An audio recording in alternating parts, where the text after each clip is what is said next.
Hi friends, welcome to Shahnaz cousins. നല്ല കട്ടി തേങ്ങാപ്പാലിൽ വേവിച്ചെടുത്തിട്ടുള്ള പിടിയും അതിനോടൊപ്പം ഉള്ളി മുളകൊക്കെ താളിച്ച് ചേർത്തിട്ടുള്ള ഒരു നാടൻ ചിക്കൻ കറിയുമാണ് ഇന്നത്തെ നമ്മുടെ റെസിപ്പി. ബ്രേക്ക്ഫാസ്റ്റ് ആയിട്ടോ ഡിന്നറായിട്ടോ ഒക്കെ നമുക്കിത് റെഡിയാക്കി എടുക്കാം. ആദ്യം നമുക്ക് വളരെ ഈസിയായി നാടൻ ചിക്കൻ കറി എങ്ങനെയാണ് ഉണ്ടാക്കുന്നതെന്ന് നോക്കാം. ചിക്കൻ കറി ഉണ്ടാക്കുന്നതിന് വേണ്ടി മീഡിയം സൈസിൽ കട്ട് ചെയ്തിട്ടുള്ള 1 കിലോ ചിക്കൻ എടുത്തിട്ടുണ്ട്. ഇനി ചൂടായിട്ടുള്ള ഒരു കടായിലേക്ക് 2 ടേബിൾ സ്പൂൺ വെളിച്ചെണ്ണ ഒഴിച്ചു കൊടുക്കുക. അതിലേക്ക് നീളത്തിൽ കട്ട് ചെയ്തിട്ടുള്ള 4 സവാള ചേർത്ത് കൊടുക്കുക. 1/2 ടീസ്പൂൺ ഉപ്പ് കൂടി ചേർത്ത് നന്നായി ഒന്ന് വഴറ്റി കൊടുക്കുക. സവാള നന്നായി വാടി അതിൻ്റെ കളറൊക്കെ മാറി വരുന്ന സമയത്ത് അതിലേക്ക് 1.5 ടേബിൾ സ്പൂൺ ഇഞ്ചി വെളുത്തുള്ളി പേസ്റ്റ്, 4-5 പച്ചമുളക് ചെറുതായി കട്ട് ചെയ്തത്, ഇത് രണ്ടും ചേർത്ത് വഴറ്റി കൊടുക്കുക. അതിനുശേഷം ചെറുതായി കട്ട് ചെയ്തിട്ടുള്ള ഒരു തക്കാളി കൂടി ചേർത്ത് നന്നായി ഒന്ന് മിക്സ് ചെയ്തെടുക്കുക. ഇപ്പോൾ തക്കാളി നന്നായി വെന്ത് ഉടഞ്ഞു വന്നിട്ടുണ്ട്. ഇനി നമുക്ക് ഇതിലേക്ക് കുറച്ച് മസാലപ്പൊടികളൊക്കെ ചേർത്ത് കൊടുക്കാം. 1 table spoon Kashmiri chilli powder, 1 table spoon എരിവുള്ള മുളക് പൊടി, 2.5 ടേബിൾ സ്പൂൺ മല്ലിപ്പൊടി, 1/4 ടീസ്പൂൺ മഞ്ഞൾപ്പൊടി, 1/2 ടീസ്പൂൺ കുരുമുളക് പൊടി, പെരിഞ്ജീരകം വറുത്ത് പൊടിച്ചത് 1/2 ടീസ്പൂൺ, ഇതെല്ലാം ചേർത്ത് നന്നായിട്ടൊന്ന് വഴറ്റി കൊടുക്കുക. മസാലയിൽ നിന്ന് എണ്ണ തെളിഞ്ഞു വരുന്നതുവരെ നമുക്ക് വഴറ്റിയെടുക്കണം. അതിനുശേഷം ചിക്കൻ ചേർത്ത് കൊടുത്ത് നന്നായിട്ടൊന്ന് മിക്സ് ചെയ്തെടുക്കാം.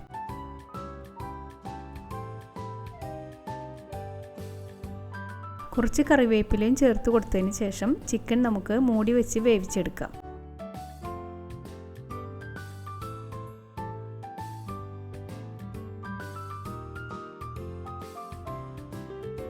അതിനുശേഷം 2.5 കപ്പ് നല്ല തിളച്ച വെള്ളം കൂടി ചേർത്ത് നമുക്കിതൊന്ന് കുക്ക് ചെയ്തെടുക്കാം.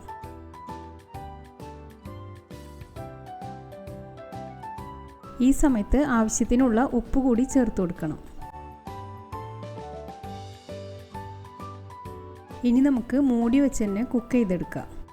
കറി അത്യാവശ്യം തിക്കായിട്ട് വരുമ്പോൾ അതിലേക്ക് 1 കപ്പ് നല്ല കട്ടിയുള്ള തേങ്ങാപ്പാൽ കൂടി ചേർത്ത് കൊടുക്കുക. 1-2 മിനിറ്റ് തിളച്ച ശേഷം അതിലേക്ക് 1/2 ടീസ്പൂൺ കുരുമുളക് പൊടി, 1/2 ടീസ്പൂൺ ഗരം മസാല, ഇത് രണ്ടും ചേർത്ത് കൊടുത്ത് നമുക്ക് ഫ്ലെയിം ഓഫ് ചെയ്യാം. ഇനി നമുക്ക് ഉള്ളി താളിച്ചൊഴിക്കണം. അതിനുവേണ്ടി ഒരു കടായിലേക്ക് 1.5 ടേബിൾ സ്പൂൺ വെളിച്ചെണ്ണ ഒഴിച്ചു കൊടുക്കാം. എണ്ണ ചൂടായി വരുമ്പോൾ അതിലേക്ക് 4-5 ചെറിയുള്ളി ചെറുതായി കട്ട് ചെയ്തത് കൂടി ചേർത്ത് കൊടുക്കാം. ഉള്ളി നന്നായി മുരിഞ്ഞു വന്നതിന് ശേഷം ഉണക്കമുളകും വേപ്പിലയും ചേർത്ത് നന്നായി ഒന്ന് മിക്സ് ചെയ്തതിന് ശേഷം ഫ്ലെയിം ഓഫ് ചെയ്യുക.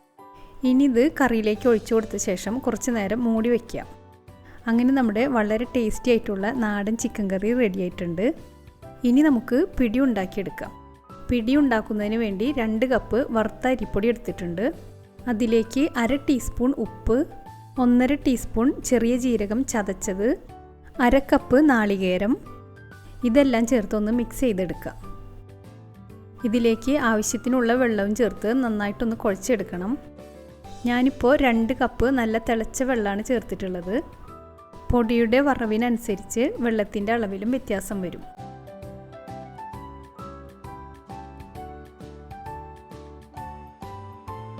ഒരു ടേബിൾ സ്പൂൺ വെളിച്ചെണ്ണ ചേർത്ത് മാവ് ഒന്നുകൂടി സോഫ്റ്റാക്കി എടുക്കുക. ഇപ്പോൾ മാവ് നല്ല സോഫ്റ്റായിട്ട് കുഴച്ചെടുത്തിട്ടുണ്ട്. ഇനി ഇതിൽ നിന്നും കുറച്ച് മാവ് എടുത്ത് ഇതുപോലെ ചെറിയ ബോൾസായിട്ട് ഉരുട്ടിയെടുക്കുക. ഒരു പാത്രത്തിൽ കുറച്ച് പൊടി ഇട്ട് കൊടുത്തതിന് ശേഷം ഉരുട്ടി വെച്ചിട്ടുള്ള ബോൾസ് എല്ലാം അതിലേക്ക് വെച്ച് കൊടുക്കുക. അങ്ങനെ നമ്മൾ എല്ലാ ബോൾസും റെഡിയാക്കി എടുത്തിട്ടുണ്ട്. ഇനി ഇതൊന്ന് സ്റ്റീം ചെയ്തെടുക്കണം. സ്റ്റീം ചെയ്യുന്ന പാത്രത്തിൽ കുറച്ച് എണ്ണ ഗ്രീസ് ചെയ്തതിന് ശേഷം ബോൾസ് എല്ലാം അതിലേക്ക് ഇട്ട് കൊടുക്കുക. ഇപ്പോൾ നമ്മുടെ പിടിയെല്ലാം നന്നായിട്ട് വെന്ത് വന്നിട്ടുണ്ട്. ഇനി പിടിക്ക് വേണ്ടി ഒരു ഗ്രേവി റെഡിയാക്കി എടുക്കാം. അതിനുവേണ്ടി ഒരു കടായിലേക്ക് 4 കപ്പ് നല്ല കട്ടിയുള്ള തേങ്ങാപ്പാൽ ഒഴിച്ചു കൊടുക്കുന്നുണ്ട്. അതിലേക്ക് ആവശ്യത്തിനുള്ള ഉപ്പ് ചേർത്ത് കൊടുക്കുക. 5 ചെറിയ ഉള്ളി ചതച്ചത് കൂടി ചേർത്ത് കൊടുക്കുന്നുണ്ട്. 1 കപ്പ് വെള്ളവും കൂടി ചേർത്ത് നമുക്കിതൊന്ന് കുക്ക് ചെയ്തെടുക്കാം. പാല് നന്നായി തിളച്ച് വരുമ്പോൾ വേവിച്ച് വെച്ചിട്ടുള്ള പിടി അതിലേക്ക് ചേർത്ത് കൊടുക്കാം.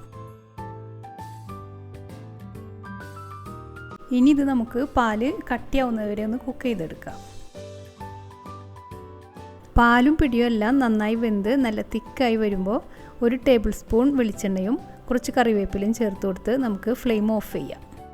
അങ്ങനെ നല്ല ടേസ്റ്റി ആയിട്ടുള്ള പിടിയും നല്ല നാടൻ കോഴിക്കറിയും ഇവിടെ റെഡി ആയിട്ടുണ്ട്. അപ്പോൾ എല്ലാവരും ഒന്ന് ട്രൈ ചെയ്ത് നോക്കണം. വീഡിയോസൊക്കെ ഇഷ്ടമാവുന്നുണ്ടെങ്കിൽ ലൈക്കും ഷെയറും സബ്സ്ക്രൈബും ഒക്കെ ചെയ്തൊന്ന് സപ്പോർട്ട് ചെയ്യണം. പുതിയൊരു റെസിപ്പിയുമായി നമുക്ക് വീണ്ടും കാണാം. Thanks for watching.